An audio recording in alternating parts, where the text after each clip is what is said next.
Pour l'engraisseur de taureaux et viticulteur Freddy Saller de Folken dans le canton de Zurich, plusieurs critères plaident en faveur de la production de Swiss Quality Beef SQB en abrégé. Un de ces critères est la motivation financière. Grâce au supplément SQB, les carcasses sont mieux valorisées que si je les vendais sous le label AQ. Un autre critère est assurément le fait de pouvoir vendre des lots entiers en une seule fois.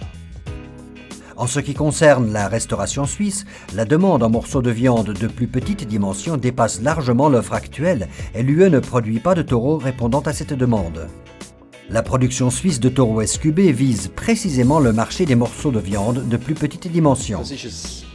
Il s'agit d'un programme d'élevage pour lequel les animaux sont engraissés à 240 kg jusqu'à 280 kg de poids d'abattage.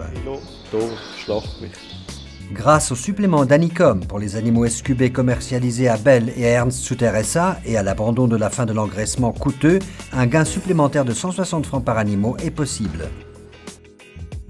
Mais tout cela représente un véritable défi. Il s'agit d'un programme de production carnée où les animaux sont abattus lorsqu'ils ont atteint un poids d'abattage entre 240 et 280 kg, ce qui correspond à un poids vif de 450 à 480 kg. Pour ce faire, les animaux doivent être pesés à intervalles de 60 jours. À cette fin, le programme UFA-Taureau dispose d'un service de pesage. Ainsi, on peut calculer et fixer le moment d'abattage. L'utilisation du fourrage de base produit sur l'exploitation contribue aussi au succès de l'engraissement SQB. J'avais également pour objectif de produire une grande partie du fourrage de base, notamment pour ce qui est du maïs. Nous ensilons exprès assez tard pour obtenir un maïs suffisamment sec. Je recommande une matière sèche de 38% ou plus, ainsi qu'une variété de maïs plutôt riche en grains.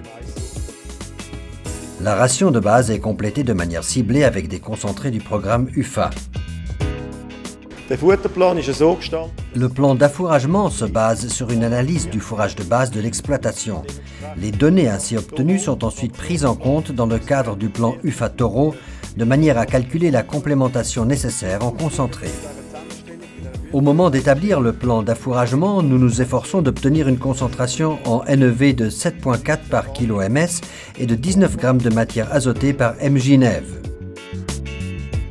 Dans le cadre de la production SQB, le défi consiste à pouvoir obtenir le degré d'engraissement souhaité à un poids mort de moins de 280 kg.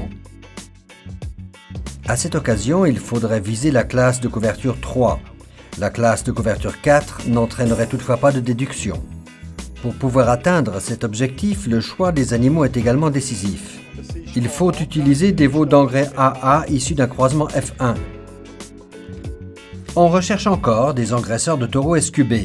Plus d'informations auprès de UFA ou d'Anicom.